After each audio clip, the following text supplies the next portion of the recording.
Hemos desarrollado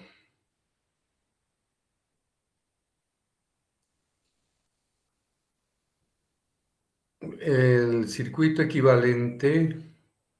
A ver, les mostraré la presentación.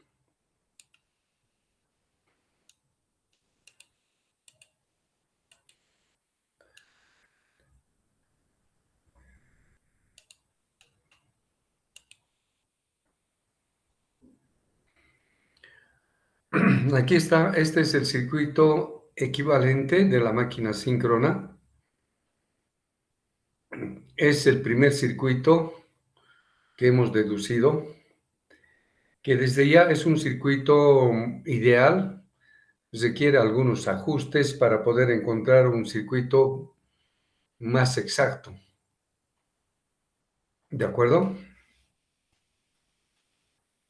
Todo este circuito ha sido deducido de las dos ecuaciones de tensiones de los arrollamientos de fase del estator y arrollamiento de fase del rotor, manejando sus ecuaciones de tensiones. Obviamente, hemos hecho algunas reducciones para poder llegar a este circuito. ¿De acuerdo? Permítanme un minutito, voy a cargar el laptop, está un poco descargada.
Bien, entonces, este es el circuito equivalente de la máquina síncrona.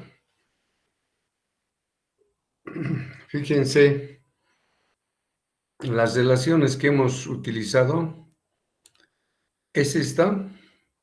Esta es la ecuación de tensiones del rotor, pero con valores reducidos. Tienen unas comillitas que ya no significan lecturas directas de esos parámetros que están en la ecuación, sino son referidos o si quieren representativos. ¿Ya? De la misma manera,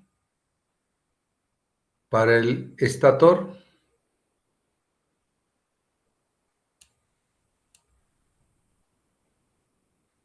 hemos encontrado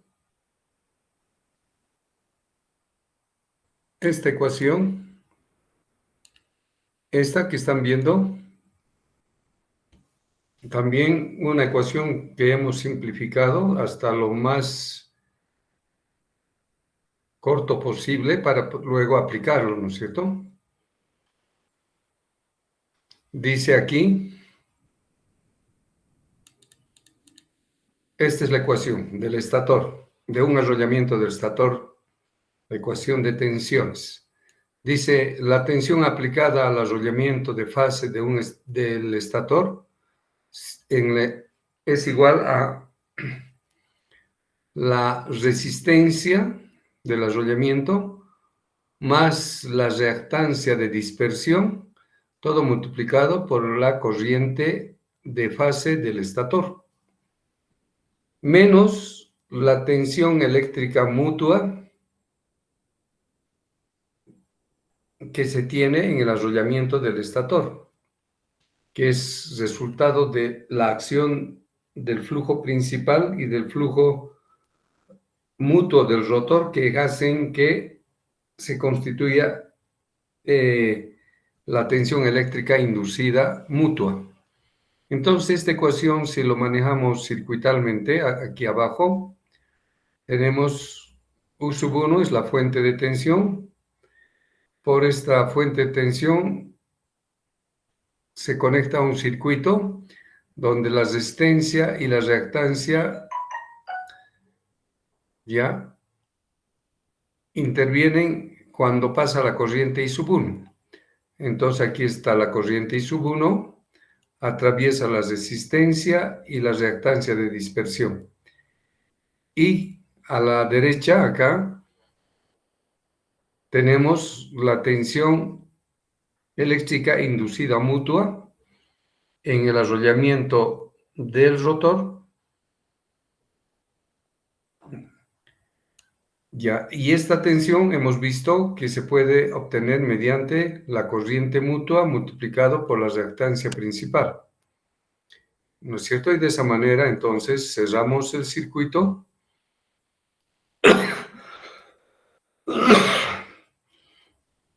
Y tendríamos la aplicación de esta ecuación en este circuito. En la ecuación de corrientes que tenemos, recuerden, dice que la corriente I sub 1 más la corriente I sub 2 prima referida del rotor da igual a la corriente mutua. Entonces, interpretando otra vez esa ecuación de corrientes, podemos ver que esta corriente I sub 1 del arrollamiento del estator se encuentran en este punto, en este nodo, con una corriente I2' referida del rotor y juntos generan la corriente I mutuo. Entonces, esa es también la relación de corrientes que se aplica en este circuito generado en las ecuaciones del estator. Bueno, esta corriente I sub 2' aparece acá, ¿no es cierto?, contribuyendo para tener la corriente mutua, pero esta corriente I2' simplemente sabemos que es la corriente referida del rotor. Ahora, ¿cómo puede estar en el circuito? Lo veremos cuando veamos el circuito de la segunda parte equivalente, ¿verdad? Y entonces nos vamos a la del rotor y aquí está. Esta es la ecuación de tensiones de un arrollamiento de fase del rotor. Y si se fijan, esto es igual, esto es cero porque el arrollamiento del rotor no recibe ninguna tensión externa. Y esto es igual, ya, a la serie de tensiones inducidas que se producen en el arrollamiento del rotor y desde luego la caída de tensión en la resistencia. Por eso la ecuación sería, según lo que hemos reducido, a R2' sobre S, que resulta ser una resistencia ya del arrollamiento del rotor, que es un valor fijo, pero recuerden, ya es referido, está representado mediante una transformación que hemos hecho y entonces ya es un valor representativo el R2'. No es el verdadero valor de la resistencia del rotor, sino su representación. y está en función del deslizamiento. El deslizamiento es una variable que depende de la velocidad, de modo que R2' sobre C es un valor que mantiene su valor de resistencia, pero va cambiando. Entonces, es una resistencia cambiante en el rotor de acuerdo a la velocidad. Luego tenemos omega L2 sigma, que es la reactancia de dispersión del rotor, y todo eso multiplica a la corriente I2', que es la corriente que ya vimos, ¿no es cierto? Es la corriente del rotor referida, ¿no es cierto? Como si estuviera en el estator. Y finalmente, menos la tensión eléctrica mutua. Fíjense que esta tensión eléctrica mutua es igualito que el que hemos hecho en el estator, ¿verdad? Entonces, interpretando esta ecuación de tensiones, podríamos decir, si esta tensión E mutua lo llevamos al otro lado, sería E tensión mutua positiva, que sería esta, ¿no es cierto? Y esa tensión mutua está provocando la circulación de la corriente I2, aquí está la corriente I2, que atraviesa la resistencia variable R2'S y la reactancia de dispersión. Y entonces vemos que conforma un circuito, ¿no? Esta tensión mutua del rotor genera un circuito en el rotor. Pero fíjense, todos los valores representativos de este circuito, como ven, están en base a valores ya referidos como si estuvieran en el estator. Es por eso que este circuito tiene una frecuencia como la del estator. Por lo tanto, como la tensión es igual, tanto en estator como en rotor, se los junta acá y luego se tiene el circuito equivalente de la máquina síncrona, un circuito de fase nada más, ¿no es cierto? De una de las fases.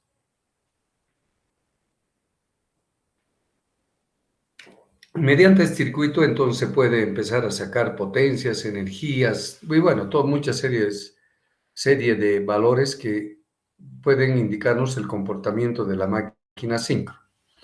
Pero no lo vamos a hacer todavía porque vamos a encontrar otro circuito un poco más completo. ¿Estamos de acuerdo? Importante es que ustedes se den cuenta ahora en este circuito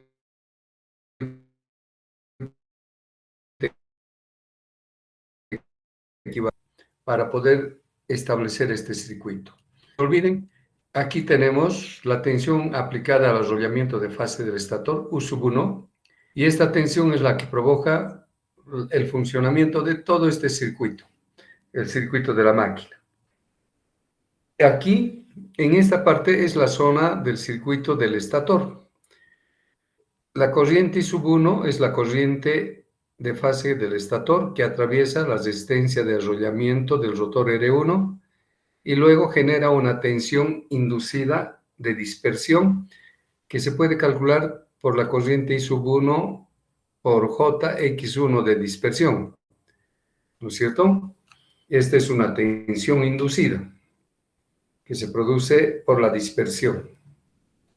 Luego, la tensión mutua, que ya hemos dicho, que es la tensión mutua que se induce en todo el arrollamiento del estator, pero también en todo el arrollamiento de fase del rotor, y es el valor el mismo. Por lo tanto,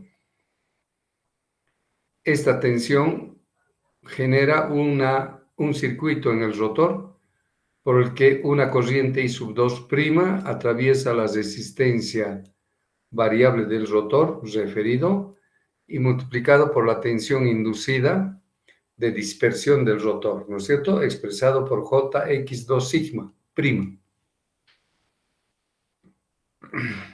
Y entonces de esa manera tenemos un circuito equivalente en base a las dos ecuaciones de tensiones de estator y de rotor y más la corriente de estator y rotor y corriente mutua, ¿no es cierto? Son las tres relaciones que marcan ya la determinación de este circuito equivalente.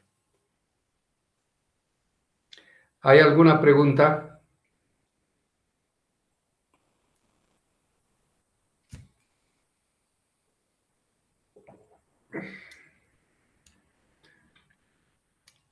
Bien, vamos a hacer el siguiente subtítulo de un circuito ya que se llama circuito equivalente exacto.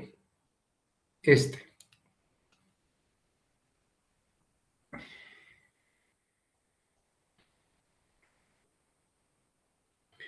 Bueno, en ese circuito equivalente ideal que acabamos de verlo, hemos hecho en base a las ecuaciones eléctricas de tensiones del estator y del rotor, ya que se producen en la máquina. Pero sin embargo, en un capítulo anterior, cuando hemos hecho inducción electromagnética, hemos visto que hay en la máquina un componente ya que no toma en cuenta la energía que se está produciendo, ya, y es la energía que se produce cuando el campo mutuo de la máquina asíncrona, al dar vueltas en el giro a través de los materiales magnéticos que tiene la máquina, pues resulta que en el material magnético del estator, debido a ese movimiento de los flujos mutuos, el flujo mutuo que se va moviendo por el estator, este induce ya magnéticamente unos efectos que provocan las pérdidas por histéresis y por pérdidas por Foucault, que como ustedes saben bien, estas dos pérdidas repercuten y terminan siendo convertidos en calor en el material magnético del estator, o sea, en el estator, porque es ahí donde se ve el campo magnético que va dando vueltas. En cambio, en el rotor no porque el campo magnético del mutuo que está dando vueltas en la máquina, junto con la velocidad del rotor, que casi es de la misma velocidad, entonces entre ellos no hay ninguna inducción, ¿no es cierto? De modo que el rotor no recibe ninguna inducción magnética significativa para poder considerar histéresis o Foucault, ¿no es cierto? En cambio, sí, en el estator, en el fierro, en el hierro del estator, sentimos un calor por el campo magnético giratorio. Y ese calor es energía, ¿no es cierto? Es energía que tiene que tomarse en cuenta ya para considerar dentro del circuito equivalente de la máquina asíncrona.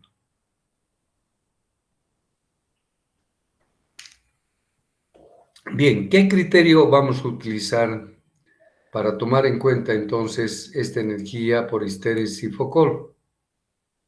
Si ustedes se fijan, ambos efectos, histéresis y Foucault me refiero, uno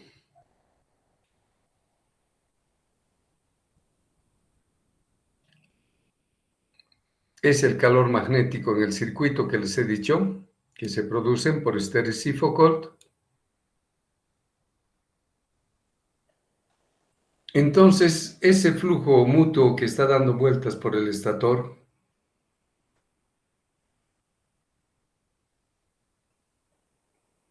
se podría representar ese calor que se produce mediante un circuito eléctrico adicional que le vamos a poner que genere esa cantidad de energía eléctrica, ¿no es cierto? Y de esa manera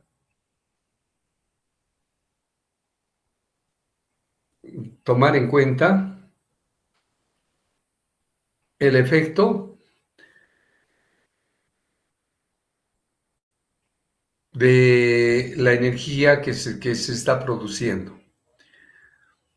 Bueno, ustedes saben bien que el flujo mutuo, cuando está dando vueltas por el estator, primero genera la tensión eléctrica inducida mutua, ¿no es cierto? E sub m, que es así, no tenemos que disminuir ni modificar, tiene que tener el mismo valor. Y la otra es la que estamos nuevamente volviendo a hacer hincapié, que se deben a el campo magnético giratorio que está produciendo pérdidas por histéresis y Foucault en el hierro del estator, que sería el segundo fenómeno debido a ese campo magnético giratorio. Entonces, sin modificar la tensión eléctrica mutua que se está produciendo, es posible introducir en el circuito ya el efecto que hace ese flujo, y ese flujo se debe a la corriente mutua, ¿no es cierto? Gracias a esa corriente mutua tenemos el flujo mutuo.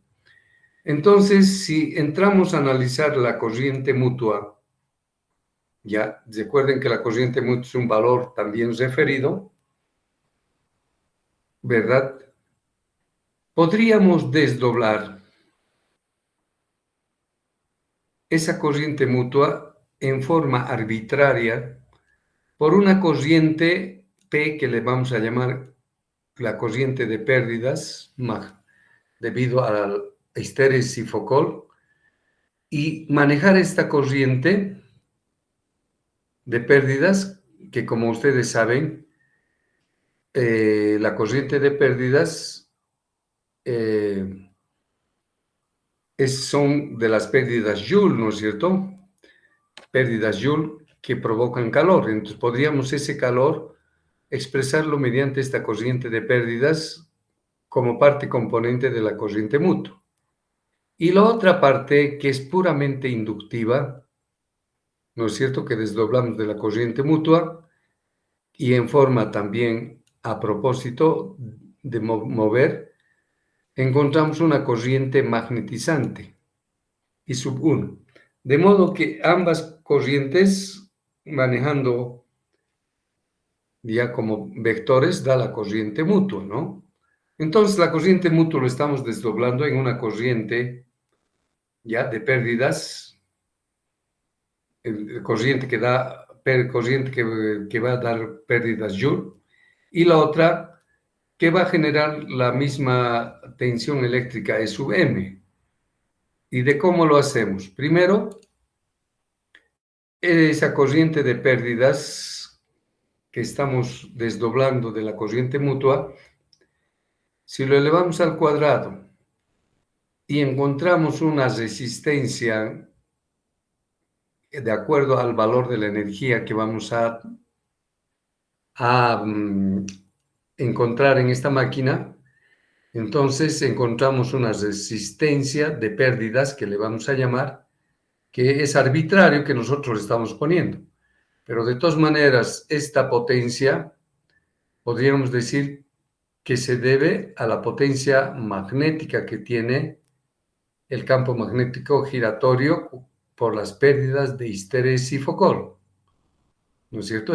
Entonces, son las pérdidas por histéresis y Foucault, y se puede encontrar en función de la componente I sub P elevado al cuadrado por una resistencia RP que vamos a calcular.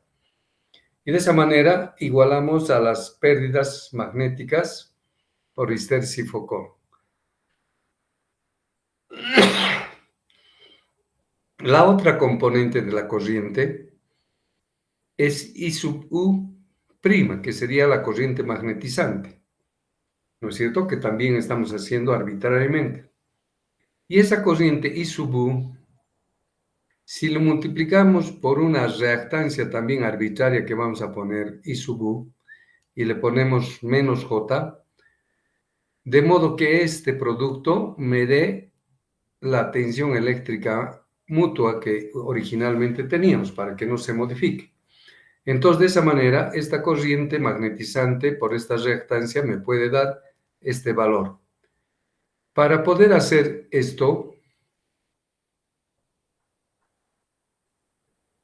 entonces podríamos en el circuito hacer lo siguiente.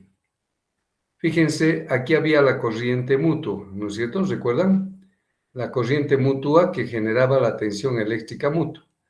Ahora estamos encontrando mediante dos componentes esta corriente mutua, la corriente activa de esta corriente mutua, que le llamamos la corriente de pérdidas, abrimos un circuito en paralelo, porque aquí pasa la corriente de pérdidas y multiplicado por y considerando esta resistencia que también es arbitraria, podemos encontrar la corriente al cuadrado por RP y nos manifestaría la potencia de pérdidas por histéresis y Foucault.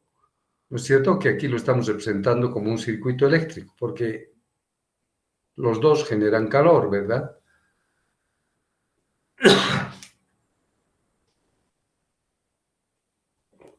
Y a la derecha, la otra componente de la corriente mutua que hemos encontrado es la corriente magnetizante I sub U', que si encontramos una reactancia arbitraria XU, que con ese valor nos da la tensión eléctrica mutua que hay aquí, para no modificar el circuito,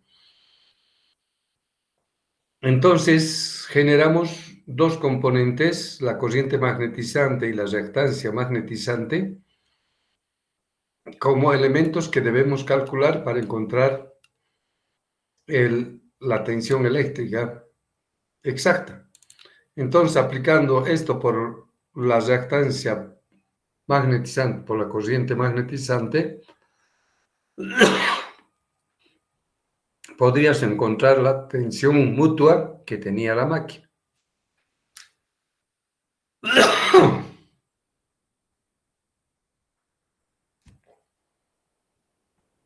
Y de esa manera, entonces, insertaríamos en este circuito ideal, ¿no es cierto?, la parte de energía que estaba faltando en la máquina, ¿no? Esta, de la energía de pérdidas por histéresis y Foucault, que sí estamos poniendo, y con eso estaría la transformación de todas las energías que se producen en la máquina estaría completa. Y entonces, al colocar esto, encontramos efectivamente el circuito equivalente exacto.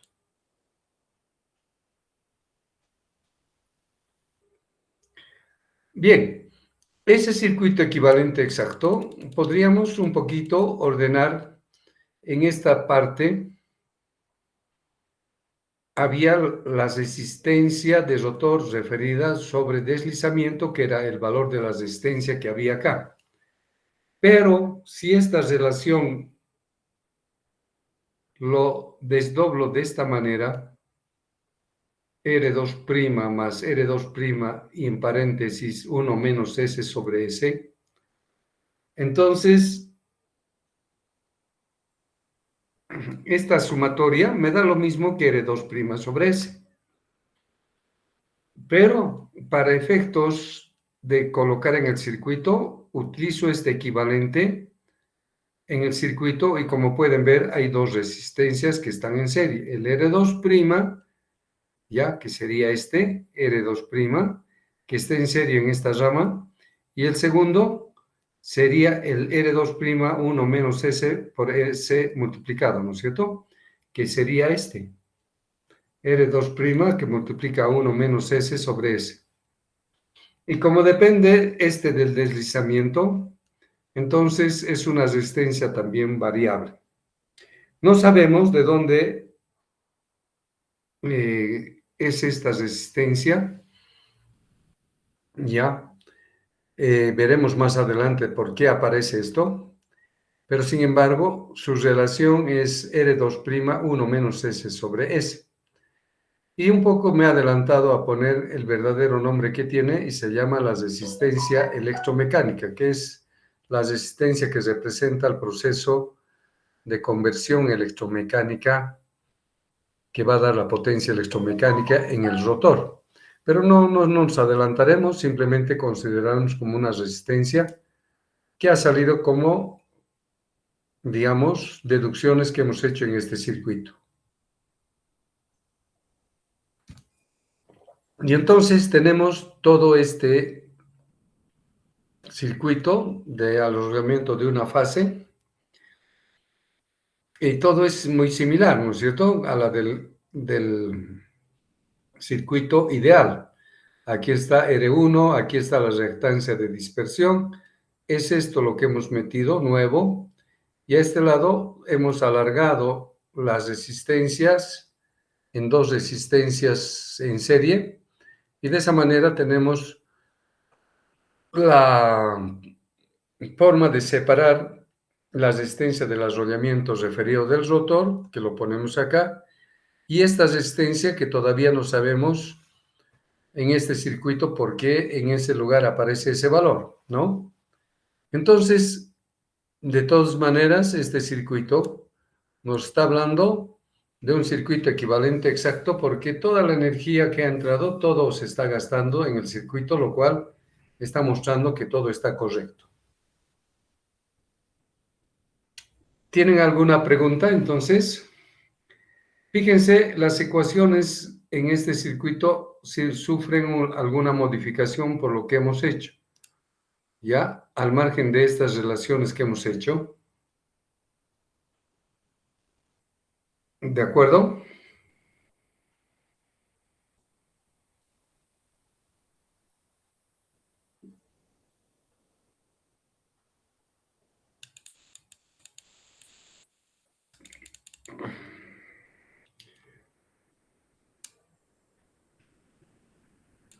Estas relaciones hay que incorporar entonces a este circuito equivalente, como son las pérdidas magnéticas debido por histéresis Foucault, que está dado por la corriente de pérdidas elevada al cuadrado por la resistencia de pérdidas, ¿no? Y la que da la rama de pérdidas magnéticas. Y la otra, la tensión mutua inducida por el arrollamiento de estator o rotor, porque es lo mismo, está dado como la multiplicación de la reactancia de magnetización por la corriente de magnetización, que es unos valores que vamos a ajustar en función del valor de E sub m que tenía la máquina, para seguir manteniendo la misma tensión, ¿no? Entonces, como podrán ver, ya aquí la corriente mutua es igual a la corriente de pérdidas más la corriente magnetizante. Eso tiene que salir, ¿no es cierto? Y con eso estaría completo las ecuaciones para tener el circuito equivalente exacto. ¿Tienen alguna pregunta? ¿Algo que complementar?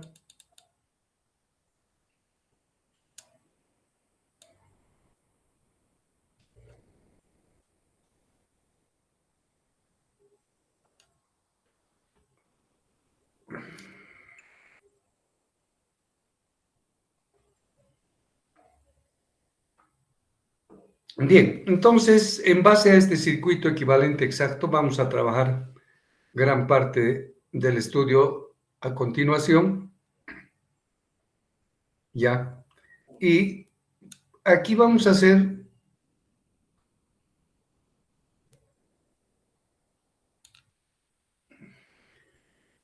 la deducción de otro circuito que en realidad es un circuito que nos ayuda bastante para poder encontrar ciertos comportamientos en la máquina asíncrona. De todas maneras, el circuito de arriba es el exacto. Con eso se puede encontrar en cualquier estado de funcionamiento, cuando esté en estado estable, cuando la velocidad se mantiene constante durante largo tiempo, la ecuación funciona correctamente, pero sin mayor inconveniente. Entonces, acá lo mismo, en base a ese circuito equivalente exacto, vamos a hacer algunas consideraciones que van a dar lugar a otros circuitos que son muy útiles en el estudio. Se llama el circuito equivalente síncrono. Y fíjense, está marcado en base a una hipótesis. ¿Ya? Si nosotros consideramos la máquina asíncrona, cuyo campo magnético giratorio, ¿no es cierto?, está determinado por una velocidad y de alguna manera, mediante ciertos mecanismos extras, o sea que por nosotros mismos, le podríamos ayudar a la máquina para que el rotor llegue a tener una velocidad exactamente igual que la del campo magnético giratorio. Entonces, mediante con la ayuda de un motor de corriente continua, se le podría aumentar la velocidad del rotor hasta llegar a tener la velocidad del campo magnético, y a eso se llama el estado síncrono de la máquina asíncrona, ¿no? Un poco contraproducente en su interpretación. Entonces, el estado síncrono se puede lograr cuando la velocidad del rotor es exactamente igual que la velocidad del campo. En ese estado, ya de hipótesis, se puede ver que el deslizamiento es cero, ¿no? Porque no hay ningún deslizamiento en esa situación. Y la fórmula de esa resistencia variable que le hemos llamado la resistencia electromecánica, que es 1 menos S sobre S multiplicado por la resistencia de 2', pues se va a convertir en un valor infinito, porque fíjense, si el deslizamiento es cero, reemplazando cero en el denominador, ya la resistencia electromecánica se vuelve infinito. Cuando dice infinito, quiere decir que el circuito está abierto, pues que sea abierto, ¿no?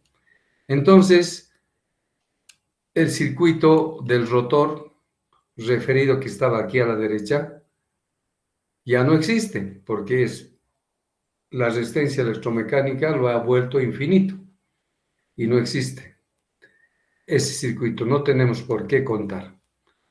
Y entonces, en ese estado, tenemos el circuito sincrónico y estaría conformado por estos componentes, ¿no? La resistencia del rotor, del estator, la reactancia del estator, y esta es la resistencia de pérdidas magnéticas, que es una resistencia ficticia, ¿no es cierto? Es un valor representativo. Esta es la reactancia de magnetización, que también es un parámetro ficticio que se pone para poder encontrar la igualdad, ¿no es cierto? Y la tensión que se aplica cuando la máquina está funcionando en esa condición sincrónica.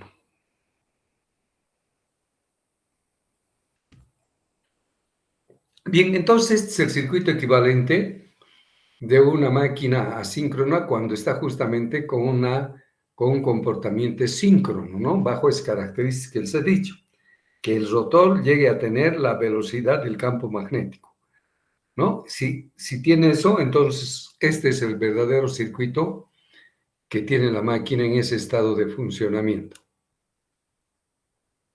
Ahora, ese circuito, por una cuestión de resolución, ¿ya? Como ustedes pueden ver ahí arriba, ese circuito en paralelo O sea, me refiero a esto.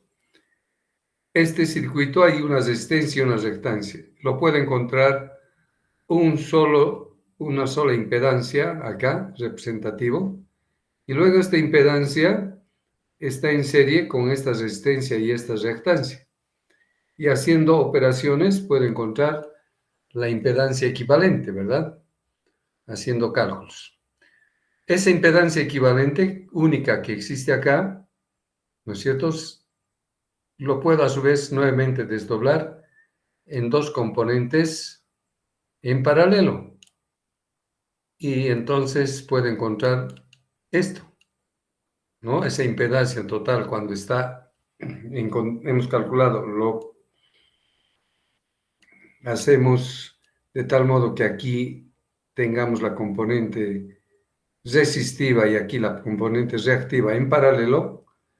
Entonces, esta relación es más fácil de manejar como circuito equivalente en el estado síncrono, ¿no es cierto? Y entonces, como ustedes podrán ver, este circuito equivalente síncrono que se podría obtener en una prueba, haciendo que el rotor gire a su velocidad de campo magnético, a la misma velocidad, y en ese estado de funcionamiento, si tenemos la tensión eléctrica que tiene esa máquina, vamos con un amperímetro medir la corriente síncrona. Aquí, ¿verdad?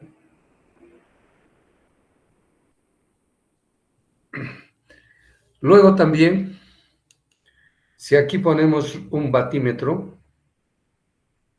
para medir la potencia activa que está exigiendo este circuito, podemos saber la potencia activa. Pero esa potencia activa, ¿dónde se está consumiendo? Esa potencia activa se va a consumir en la componente resistiva, ¿verdad?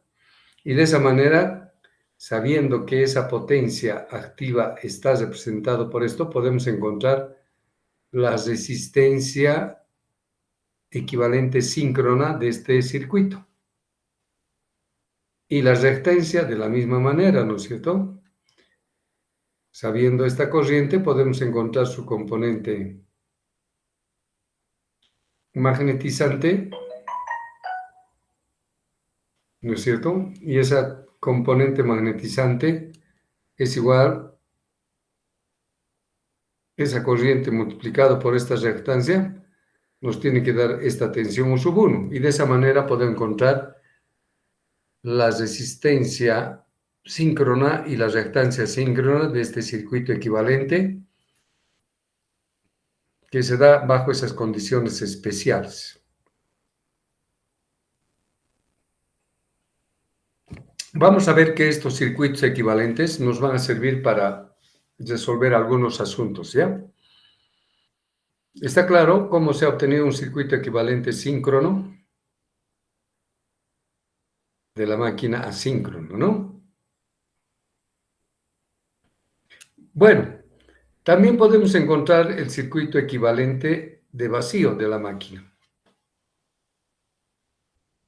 Cuando la máquina está funcionando como motor, ¿ya? El campo magnético y el rotor prácticamente tienen una velocidad casi iguales, solamente que la del rotor está un poquito atrasada, ¿no es cierto? Porque para poder generar la energía necesaria para que se mueva el rotor, obviamente la velocidad tiene que estar un poquito más atrás del campo magnético giratorio. Por lo tanto, su deslizamiento, ese es muy pequeño, casi cero también, ¿no es cierto? Porque está muy cerca. Entonces, como es tan pequeño este deslizamiento cuando está funcionando en vacío, si nuevamente reemplazamos en la fórmula de la resistencia electromecánica del circuito del rotor, entonces vemos que es 1 menos el deslizamiento de vacío sobre el deslizamiento de vacío por R2', ¿no es cierto? Pero si el deslizamiento de vacío es tan pequeño, un valor bien pequeño en el denominador, pues hace que todo este valor de resistencia es altísimo, ¿no? Un valor muy alto. Y entonces en vacío normalmente la resistencia electromecánica ya es un valor muy alto cuando está funcionando en vacío. Entonces, más adelante también esa resistencia que les estoy mostrando acá se debe a las resistencias que representan al efecto de fricción de los rodamientos. Pero no me adelanto ya, simplemente lo importante es que esta resistencia electromecánica en esta condición es muy grande, un valor muy grande. Entonces, el circuito equivalente que se tendría de la máquina cuando está funcionando en vacío usando el circuito equivalente exacto, vemos que el circuito del estator es el mismo y la del rotor, debido a que esta resistencia electromecánica que tenemos está dado por un deslizamiento muy bajo, este valor es tan alto de corriente, o perdón, de resistencia, que hace que la corriente que circula por el rotor referido, el I'2, ya, cuando está en vacío, es tan pequeñito que esta corriente multiplicado por la resistencia R2 provoca una caída de tensión muy pequeñita que no vale la pena ponerlo, así que no lo hemos puesto. Y lo mismo también esta corriente 2 referida multiplicado por la reactancia de dispersión que había acá, igual es un valor muy pequeño y por lo tanto lo anulamos. Y tenemos este circuito que sí son significativos para encontrar, y este es el circuito equivalente de la máquina cuando está en vacío. ¿De acuerdo?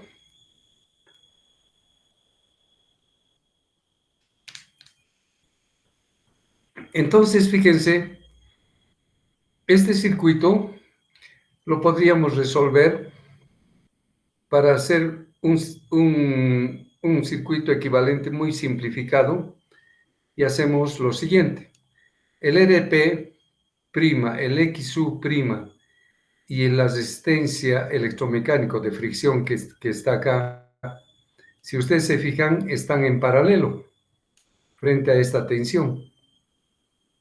Si están en paralelo, los tres resistencias los aplico para sacar la resistencia en paralelo y obviamente voy a tener una impedancia.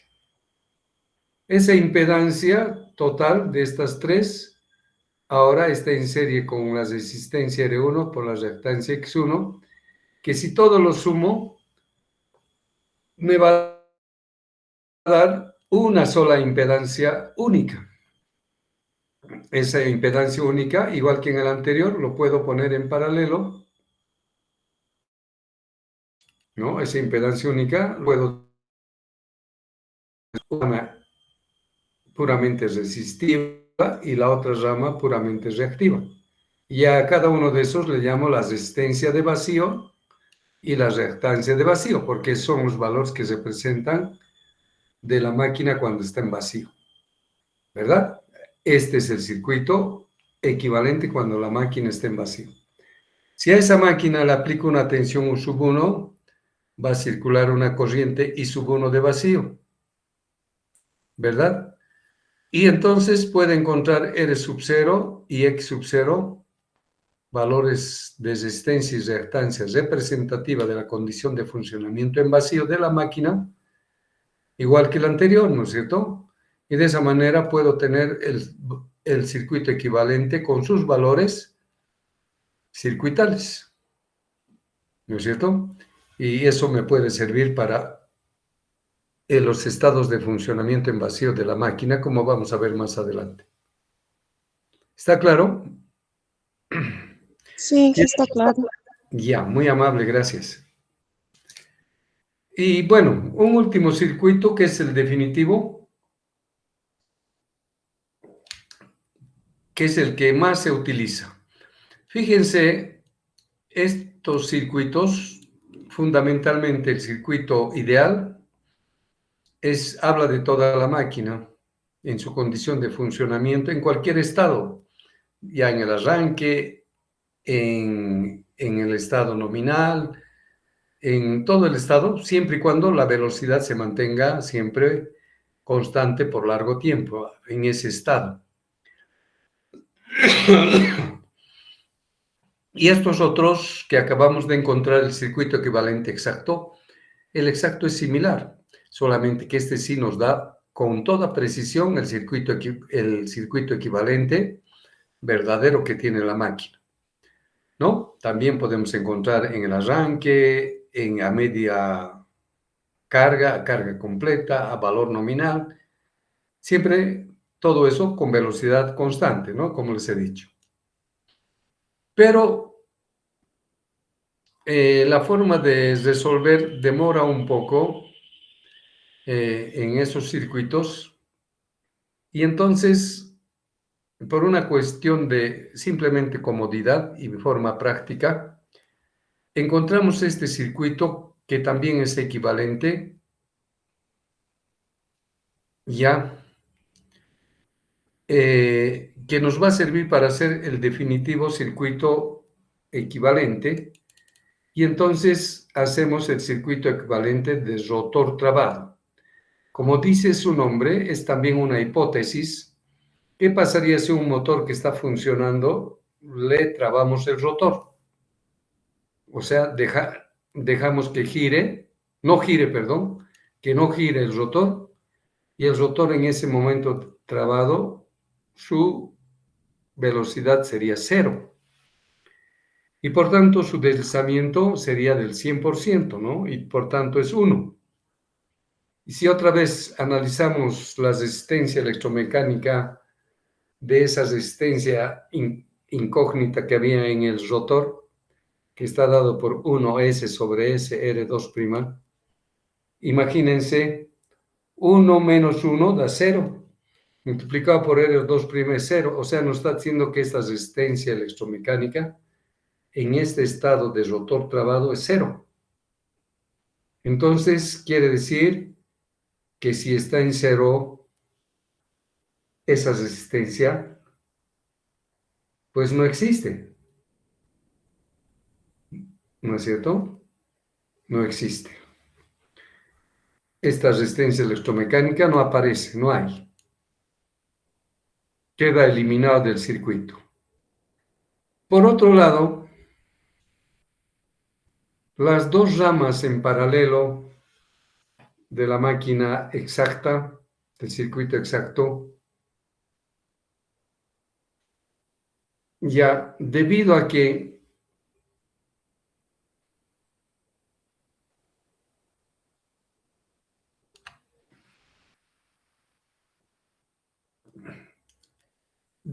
al haber desaparecido esa resistencia electromecánica que estaba aquí,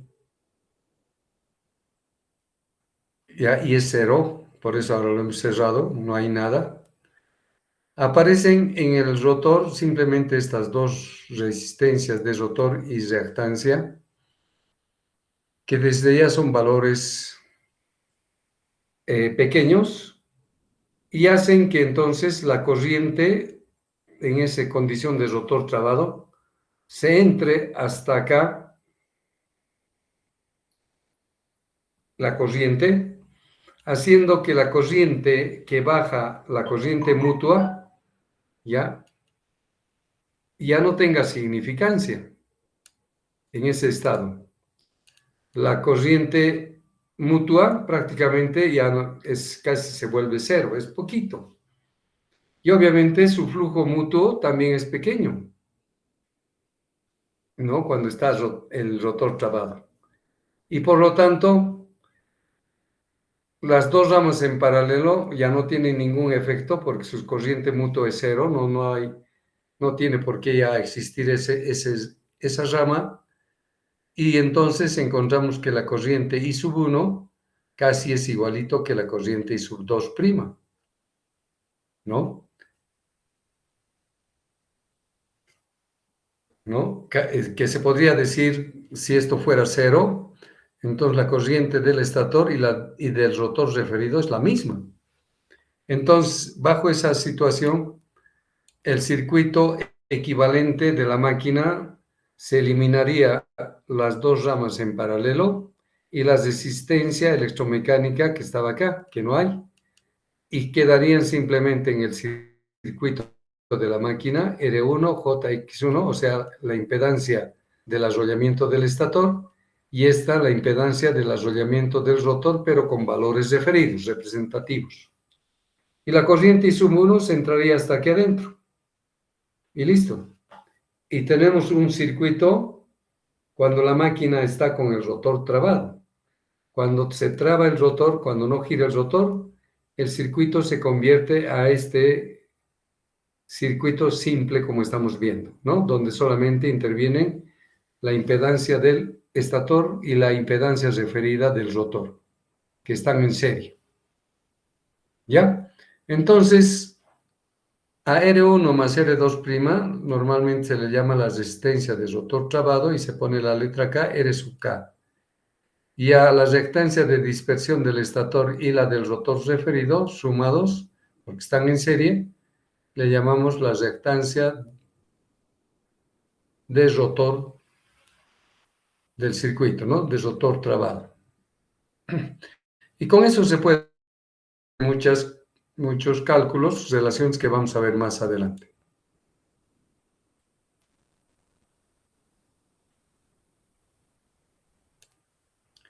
Bien, es importante este último circuito entonces. En base a todos esos circuitos podríamos aprovechar muchas cosas.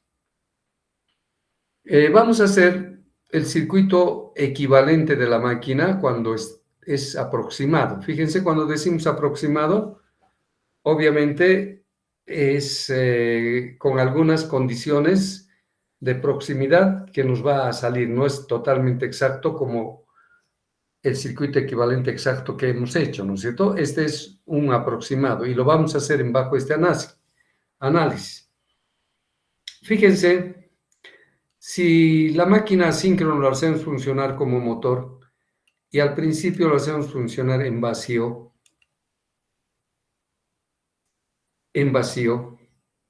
funciona el motor en vacío y yo tengo pues el circuito equivalente del motor en vacío, que está dado por la tensión que se le aplica al motor y este circuito donde hay R sub 0, X sub 0, que son los parámetros de resistencia, reactancia de la máquina en vacío. Todo esto significa la máquina funcionando en vacío. ¿Ya? Es este pequeño circuito, como vimos, es el circuito en vacío. Está funcionando la máquina en vacío. Y si de repente a la máquina le pongo en carga, entonces empiezan a aparecer la máquina en carga, ¿no es cierto? Y la máquina en carga en el circuito exacto, ¿recuerdan que era R1, X1? Aquí habían las dos ramas paralelas, la resistencia R2', la reactancia y esta resistencia, ¿no es cierto? Aquí estaban en paralelo, cuando estaba en carga. Fíjense, estos valores en paralelo de la resistencia de pérdidas y la reactancia magnetizante, ¿ya? Más la resistencia de pérdidas en vacío, nos daban, ¿recuerdan? Estas relaciones. Esta relación nos daba la condición de vacío. Entonces, ¿para qué ya voy a poner aquí esas dos ramas paralelos si esos componentes ya se están manifestando cuando la máquina, cuando está en vacío, ya están aquí? Y entonces esas componentes en paralelo lo quito y listo. Y tengo la máquina funcionando cuando está en vacío y todito esto cuando está en carga. Y entonces he encontrado un circuito equivalente aproximado, ¿no es cierto? En el que prácticamente son pequeños parámetros que hemos considerado. ¿Recuerdan cuando hemos hecho en vacío algunos parámetros hemos quitado como para no considerarlos importantes? Y eso es lo que le hace a este circuito aproximado. Entonces, fíjense, este circuito cuando funciona en vacío es esto, y cuando está en carga ya es todo esto de la derecha más las dos ramas paralelo magnetizantes. Pero esas magnetizantes ya están figurando acá en vacío. Por lo tanto, ya no hay por qué poner aquí. Y aquí está representándose de la manera exacta.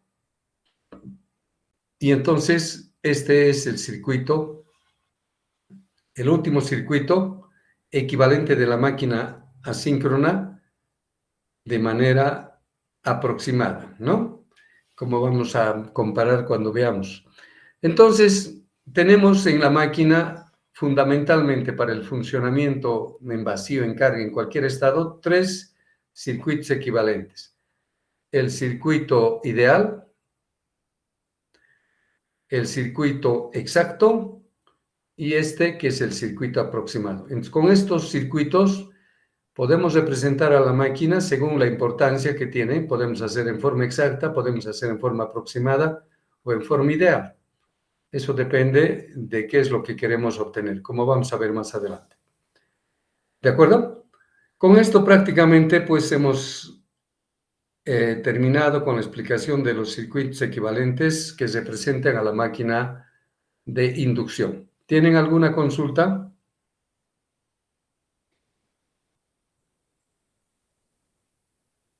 No hay pregunta. No, ninguna, Inge.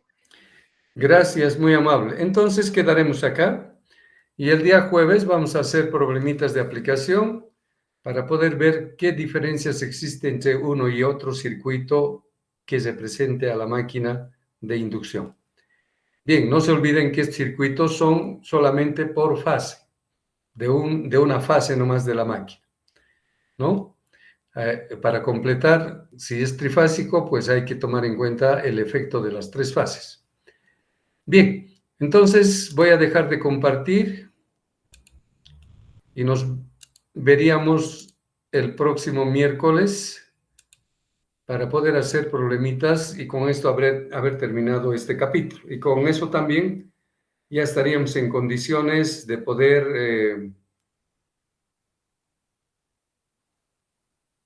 hacer la fecha de nuestro primer parcial, ¿no? Definir la fecha de nuestro primer parcial. Eso lo vamos a hablar el próximo miércoles, ¿de acuerdo? Bien, jóvenes, entonces nos veríamos el miércoles en el horario de las 11:15.